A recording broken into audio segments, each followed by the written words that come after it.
right, guys, welcome back to another episode of Between the Lines. Today, we're going to be talking about empowering others. Guys, this is a huge one. I have recently learned that my team is only as successful as I empower them to be.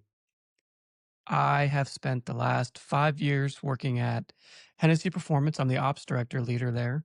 And for a while, I wanted to control so much that I hardly let anybody on my team make a decision or, take ownership of something that they were doing. When I first started, it was kind of one of those thrown into the fire situations, and it was either sink or swim, or you just don't cut it. So from the get go, that put me on high alert on that mindset of like this thing lives and dies with me.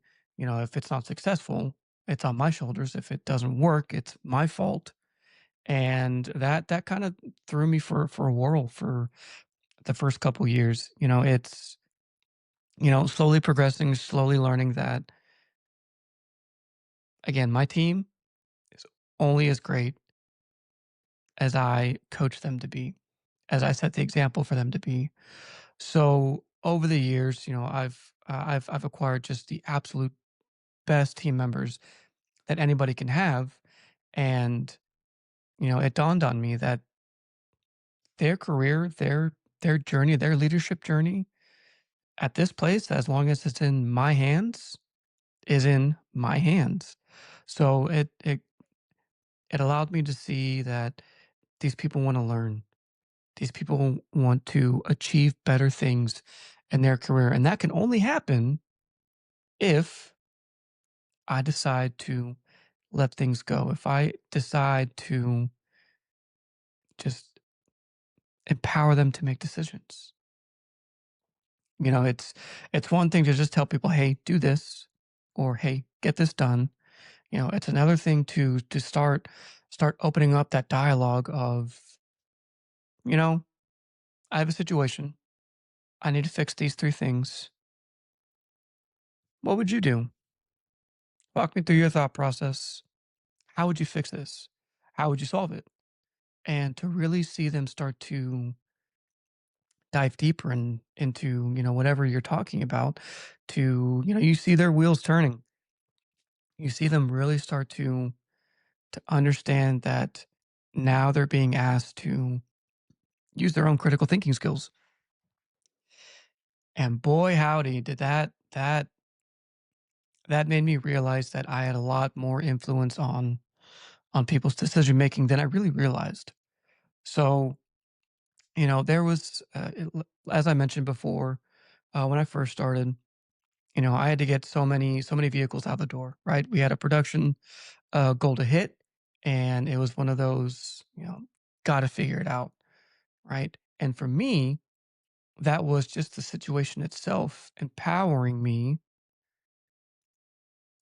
to get the job done, right? To accomplish the mission. And so, man, I went into overdrive. I went into, all right, I don't know much about this, but let me go ask this person how this process goes, or let me ask this person how this area of work is done so that I can, piece the two together and figure out how to get from A to B, the most efficient way with the best quality, and, and go from there. And I did that so much that I wanted to do it the whole time. I wanted to make the decisions. I wanted to make sure that my team didn't fail. And, the more that I did that, the more I realized that I was stunting everybody else's growth. And to realize that and to put it into action, guys, I can't explain just how eye-opening it is. Now I have a production manager who is absolutely killing it. I have a quality manager who, when I first started, didn't really know if he wanted to be a leader, didn't know if he wanted to operate in that realm of, just managing people, managing a process. And I'm also helping out with, one of the junior purchasers on my team, getting them to think like, you're owning this. How are you going to get it done? Walk me through. And guys, when those people start making decisions on their own, it's one thing for them to, just do the work, but for them to make the decisions, to put in the same kind of critical thinking and analytical skills that, that you are required to do, it's a beautiful thing. It's one of those areas where you absolutely have to know your team members. You have to put in the work to guide them, and you have to really understand that if you don't do these things, you become the bottleneck. If you make every decision flow through you, you become the bottleneck without even realizing it, without even, with the purest intentions. You quickly realize that, damn, everybody's waiting on me now, or I didn't have time to think about that, or I didn't have time to knock that out. Now you have a whole team sitting there waiting on an answer about a situation or a problem that, if from the get-go you allowed uh, your other leaders to take point, take action, and make the decision, everybody wins. It's guys, I can't explain enough just how amazing it is. Now that goes to say that it needs to be handled very delicately, right? Because you don't want to give the keys to, everybody all at once, and you don't want to give the keys to somebody who just isn't ready for that kind of empowerment and for that kind of decision making, right? You need to understand how they work, you know, how quickly can they make the decisions, you know, have they ever done this before? Because some people get stage fright, they get analysis paralysis of, if I make this decision, these things can happen, or if I do this, all these things can happen.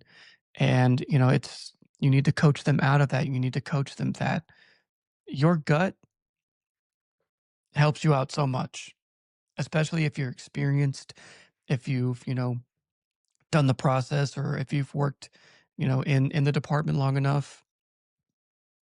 Your gut is usually right. So go for it.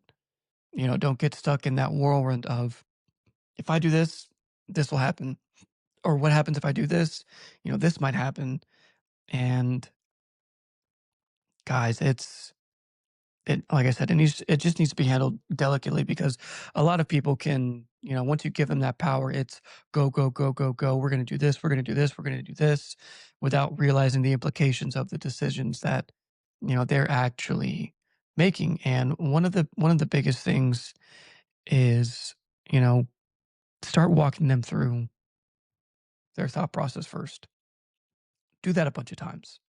Just see, how they operate, how they think, because that's a big tell in, if somebody just simply doesn't put out any effort to think about a situation, and it may not be the best time to empower them to make decisions quickly, or it may not be the best time for them to, start taking ownership of some things. It's take the time and understand them, and that'll give you your visual cue to know, hey, I need to work on this for them, or um, I need to spend a little bit more time with them on, thought process, on follow up and follow through.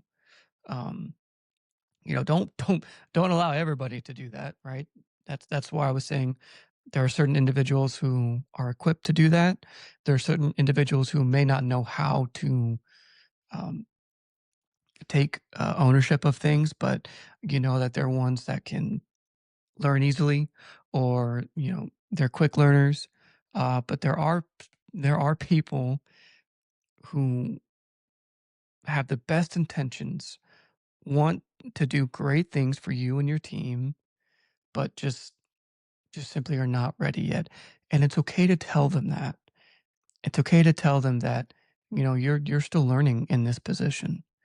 You're still figuring out, you don't have to have everything figured out, but you're still figuring out, the basics of what you're supposed to be doing, and that's okay.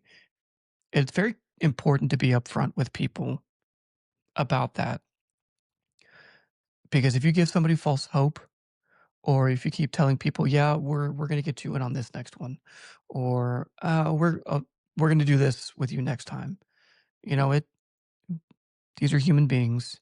People remember these things, and the more that you say that and don't follow through, the more the more trust you lose from your team. Quite frankly, um, people remember those things. If you're gonna say it, do it. Say that again. If you're going to say it, do it, and make sure you follow through. Because again, these are people with careers. These are people with dreams, with aspirations, and you are responsible for that. Let me make that very clear. You are responsible for these people, for their growth.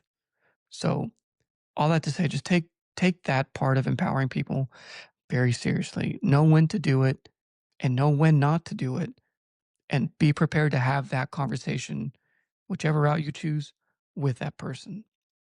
Right? Um,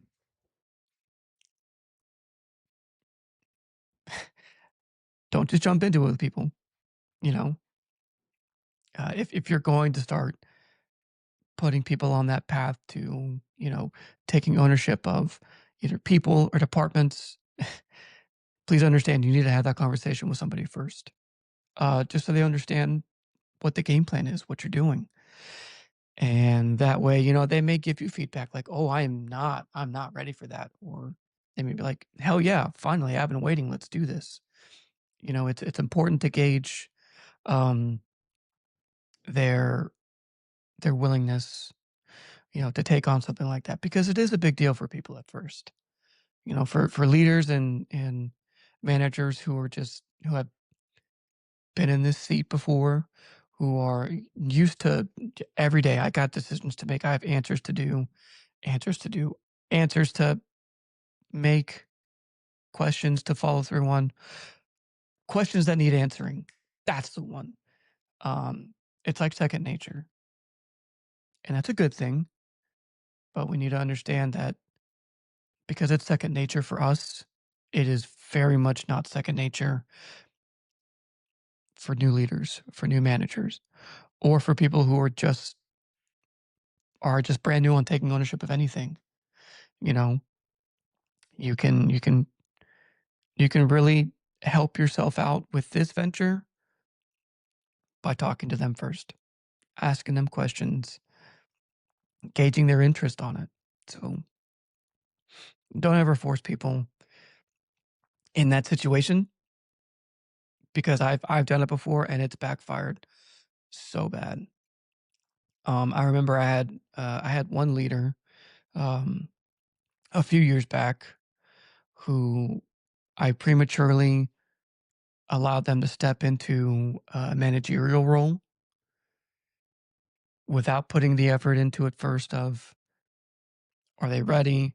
Do I need to have a conversation with them?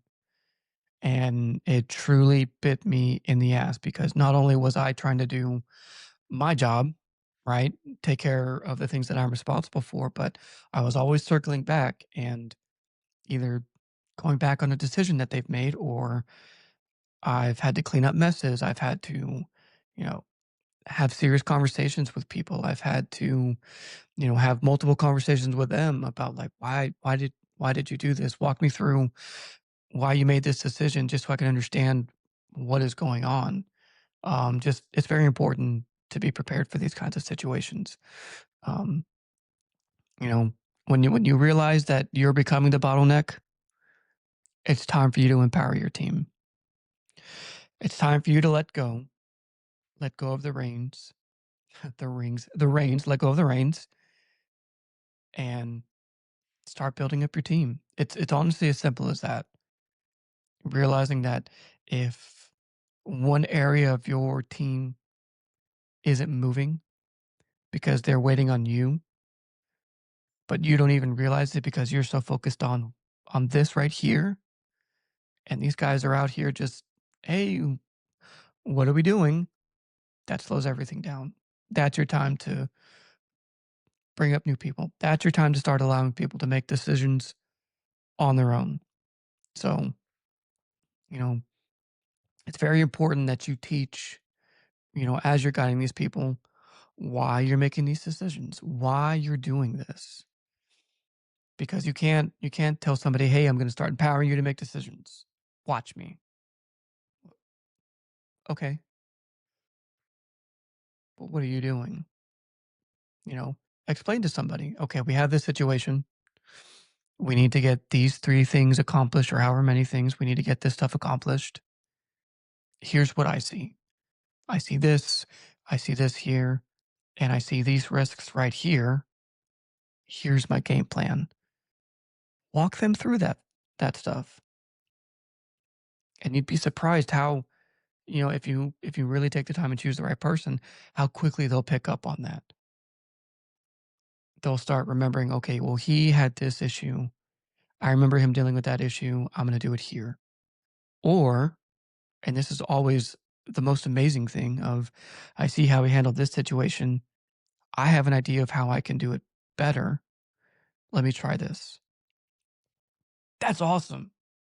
That's why we do this.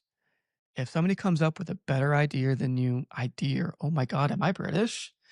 If somebody comes up with a better idea than you because you've put forth the time and effort to pull that out of them, that's a win for you. Don't ever be discouraged by that.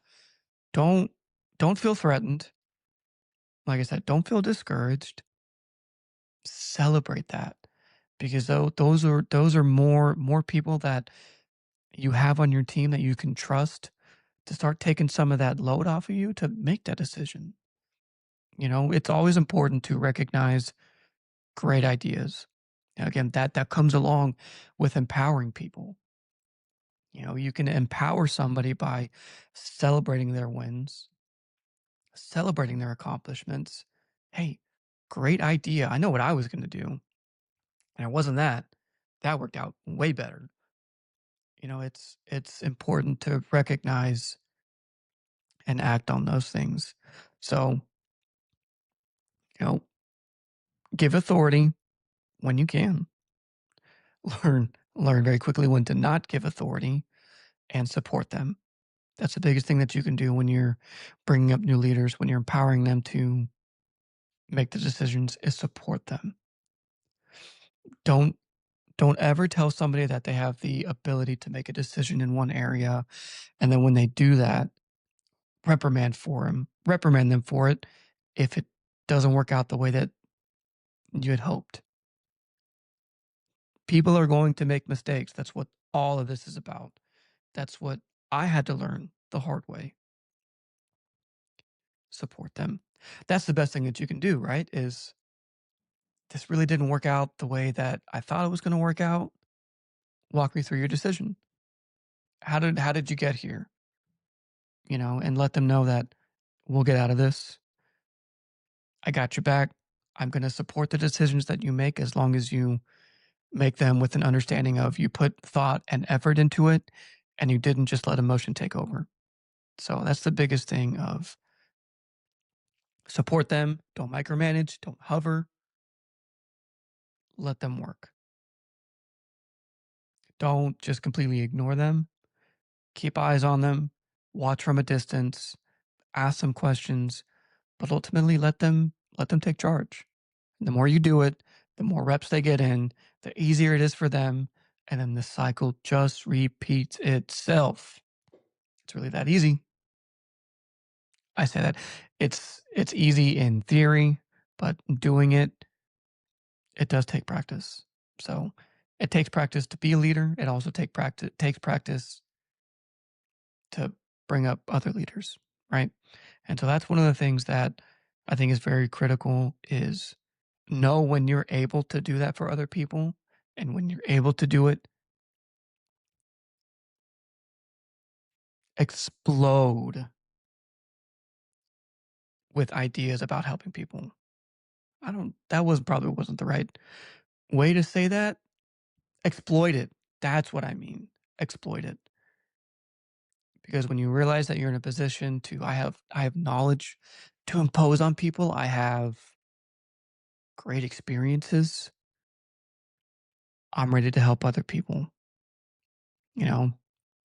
That's coming for full circle around. That's why I think it's very important to, yes, bring up people, empower them to make the decisions and take ownership, but know when you're able to do that effectively for your team. Because if you don't know how to do it effectively, you're doing them a big disservice. You're putting them down the wrong, not the wrong path, but you're adding a lot of bumpy roads for them. So just be mindful in, if you want to do something, just make sure that you have at least the experience and the time and effort put in to guiding them in the right direction. So when you do this, when you start bringing up leaders, whatever industry you work on, whatever, whatever it is that you do, if you're leading people, the way that you do it, the people that you bring up, that's that's going to be the legacy that you leave behind in any organization that, you belong to. You can either have a legacy of all of these people running these departments effectively or under my tutelage. They learned from my experiences, they learned from my guidance. That's a great legacy to leave behind. On the other hand, if you start throwing leaders in different places where they really just are not going to be able to thrive, or they don't have the experience or support or the tools that they need to succeed, but you're the one that put them there, that's also that's a legacy you're leaving behind, but it's really not a good one for you. So, the people that you build up, the the leadership mark that you leave behind, it's it's truly reflective of you as a person, you as a leader, and people remember these things. They really do. People remember these things. I've had so many leaders in my time and in my experiences. I've had great leaders, and I've tried to emulate as much as I can from each and every one of them because they all have different leadership styles. They all have different ways that they interacted with people, how they handled situations. But I've also had pretty shitty leaders. I'm just going to say it. And even though I've had pretty shitty leaders, I still remember them. And you want to know why I remember them? I remember what not to do. I remember I don't want to be that guy, so let me not do these things. Let me not talk to people this way. Let me not interact with teams this way. Let me not walk in like I fucking own the place. Let me not berate people when they make mistakes. Let me not take 100% credit for something that I never did, never had a hand in. Let me always say, hey, I did that instead of saying my team did that. You remember those things. People remember those things. So it's important to always remember you're under a microscope. People are going to always, they're always going to look to you for guidance. They're always going to look in your direction of, I have this problem. How did this person handle this? How would my leader handle it? It's, you remember the good, you remember the bad. At least for me, I remember leaders on both ends of the spectrum. And I take everything that I can from the good, the bad, and I have been sharing those experiences and the way that I effectively manage people and lead them, and also how I coach them and I train them. And it's amazing to see it come full circle. It's amazing to see how much influence great leaders and bad leaders have on you, on your career, on your experiences, on how you go through life or go through your career. Again, people remember. That's the biggest thing. People remember. They remember what you allowed them to do. They remember how you handled them in a certain situation. They remember the good things that you say to them. They remember the the constructive criticism that you give them, and it truly affects people. So I want, if you guys can, I want you to um, I want you to try something this week. Try to look and try to find at least one person on your team that, they've been an exemplary person. They've been an outstanding team member at, doing their job, and try to at least gauge on, is this someone that I can empower to take ownership and start making decisions without me? Just start there first. Try to see if there's anybody on your team. I guarantee you there's at least one person on your team that's ready for that next step. And I strongly encourage you to A, gauge if you're ready to do that for somebody else, and B, pull them aside and ask them, hey, I've noticed you've been excelling in everything that you're doing. I want to take you to the next step in your career, and I want to start getting you to make decisions for the department. I want you to start making decisions for the team, whether it's very small or, don't jump the gun and just be like, hey, do everything. You know, I want to start preparing you to take on that next step in your career. And I promise you that will mean the world to the right person. It meant the world to me, and it'll truly affect somebody's overall happiness and understanding of, I'm being recognized. I am being looked at now as somebody who's ready for that next step in my career. It's going to be great for them. So I strongly encourage each and every one of you to at least try to find that person who can start moving in that direction for their career. It's going to be a little uncomfortable at first, especially if you've never had that conversation with somebody, especially as brand new leaders. Like I said, I highly encourage you to make sure you're in the right space to do that. But you'll definitely notice a difference in people when you approach them, when you have that conversation. It's it's really going to change the dynamic in how you work. So again, empowering people is the best thing that you can do for your team. And it's the best thing that you can do for yourself as a leader if you want to progress in your career. Because I can't tell you how many times I've wanted to take the next step, but I didn't have that next person to step up and, pass the torch to and bring up and say, now you're taking ownership of this. You're handling these situations. You're making these decisions. Now I trust you to do that. Now I'm ready to do this for myself, and that's okay. It's not a selfish thing. It's realizing you want to do this. You need somebody to take over this, and you're going to bring up that person. So empowering others is a very, very, very essential tool that any leader can have in their toolkit, because it's what's going to bring up the next generation of leaders when you move on to bigger and better things. So again, I highly encourage you guys to find that person, have that conversation, and start bringing up your team, start empowering them so that they can make effective decisions without you in the room. And you can trust that the decisions that they make will be well thought out and will have the best intentions and the best outcome possible that can come. So thank you guys for joining me today on Between the Lines. Again, my name is Alex. If you guys liked what I'm talking about, please like, subscribe, please share this to everybody.